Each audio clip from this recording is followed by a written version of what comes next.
దీవెన సభలో అభ్యర్థిని వాయిదా వేశారు సీఎం కేసీఆర్ గారి సభలో. ప్రస్తుతం మనకు మాజీ ఎంపీ బుర్ర నరసయ్య గౌడ్ గారు ఉన్నారు. ఉప ఎన్నిక గురించి మరికొన్ని విషయాలు తెలుసుకున్నాం. సార్ నమస్తే. ప్రస్తుతం ఈ దీవెన సభలో అభ్యర్థి నిలబెట్టే అవకాశం ఉంటుందని ప్రకటించే అవకాశం ఉంటుందని చెప్పారు. ఇప్పుడు సీఎం గారు వాయిదా వేశారు కూడా తెస్తుంది, మరోసారి చండూరులో సభ పెడతారు. దీనిపై మీరేమో? నిజంగా నాకు తెలిసినంత వరకు అభ్యర్థి ప్రకటిస్తారని కూడా అధికారికంగా ఎవరు ప్రకటించలేదు. ఇది ఊహాగానాలకు సంబంధించింది. ఇంకోటి ఏంటంటే ఈ యొక్క మునుగోడు ఎన్నిక కేవలం ఒక బై ఎలక్షన్ కాదు, ఒక రాష్ట్ర రాజకీయాలను కూడా ప్రభావితం చేసే ఎలక్షన్. అలాంటి సందర్భంలో గౌరవ ముఖ్యమంత్రి గారు ఆచితూచి అన్ని కోణాల్లో ఆలోచించి నిర్ణయం తీసుకొని ప్రకటించినప్పుడు అది అధికారిక ప్రకటన అవుతుంది. మిగతా అన్ని ఊహాగానాలే.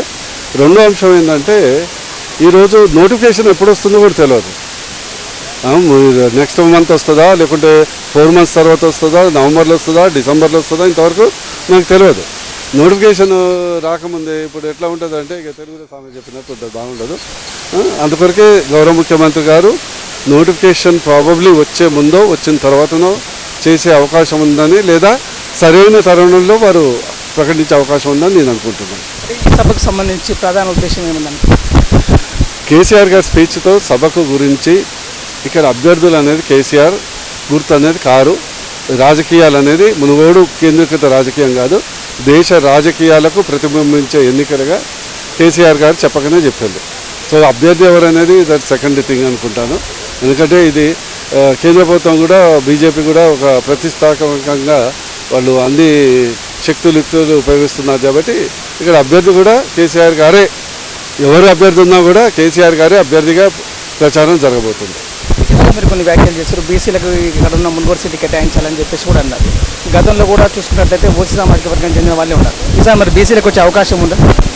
ఒకటి ఏంటంటే ఇప్పుడు బీసీలకు, ఓసీలక, ఎస్సీలక, ఎస్టీలకు అనేది అది ముఖ్యమంత్రి గారు డిసైడ్ చేస్తారు. బట్ ఎవరు చేసినా కూడా టీఆర్ఎస్ పార్టీ అభ్యర్థులే కదా. అక్కడ కేవలం వాళ్ళు సామాజిక వర్గం డిఫరెంట్ ఉంది కానీ అల్టిమేట్లీ టీఆర్ఎస్ క్యాండిడేట్ అవుతారు. ఇక్కడ ఓసీ బీసీ సమస్య కంటే ఇక్కడ నిలబెడితే ఎవరు ధీటైనటువంటి పోటీ ఇవ్వగలరు అనే దాని మీదే నిర్ణయం ఉంటుందని నేను అనుకుంటున్నాను. ఒకవేళ మునుగోడు బీసీ అభ్యర్థిగా బుర్ర నరసయ్య గౌడ్ని నిలబెట్టే అవకాశం ఉన్నటువంటి వార్తలు కూడా వినిపిస్తున్నాయి. దీని గురించి దయచేసి నేను ఎప్పుడూ పత్రికాముఖంగా కానీ ప్రైవేట్గా కానీ ఎక్కడ అభ్యర్థిగా నేను అడగలేదు, ఆశించలేదు కూడా. ఇక్కడ ఏంటంటే జనంలో వచ్చినటువంటి ఒక ఆకాంక్ష అది. నేను వ్యక్తిగతంగా ఈ ఆకాంక్షను ఎప్పుడు వెళ్ళజరలేదు. నా వరకు because my political Guru is KCR. నా వరకు కేసీఆర్ నా గురించి ఏ నిర్ణయం తీసుకుంటానో అది ఫైనల్. అంతేకాదు నాకు వ్యక్తిగతంగా అంటూ నేను పదవుల కొరకు వచ్చినటువంటి నాయకుడిని కాదు. తెలంగాణ రాష్ట్ర అభివృద్ధి అట్టడుగు వల్ల ఆర్థిక అభివృద్ధి నా ఉచ్ఛ్వాస నిశ్వాస. దాని కొరకే జీవితాంతం ప్రయత్నం చేస్తా. కానీ ఇప్పుడు పదవి లేకున్నా కూడా ఇంట్లో కూర్చోలే కదా.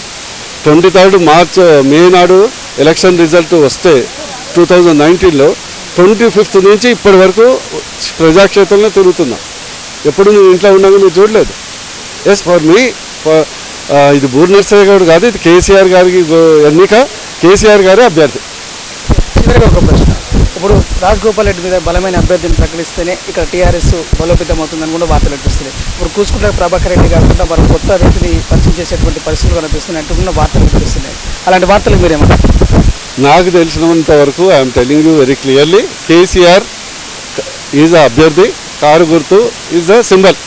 ఇక సరే అక్కడ పోలింగ్ బూత్లో ఎవరో పేరు ఉన్నా కూడా అది డిఫరెంట్ థింగ్. కానీ ప్రజలు చూసేది వేసేది కేసీఆర్. ఎవరైతే పెద్ద పెద్ద నాయకులు అనుకుంటారో వాళ్ళని చూసి ఎవరు ఓటేయలే, కేసీఆర్ గారినే చూసి ఓటేసారు. వాళ్ళని చూసి ఓటేసారు అనుకుంటున్నారా? లేదు కదా. వాళ్ళు కేసీఆర్ బొమ్మ లేకుండా డిపాజిట్ కూడా రాని వాళ్ళు చాలామంది ఉంటారు.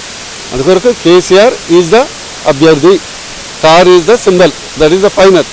ఎవరు డిఫరెంట్ అనేది డిఫరెంట్.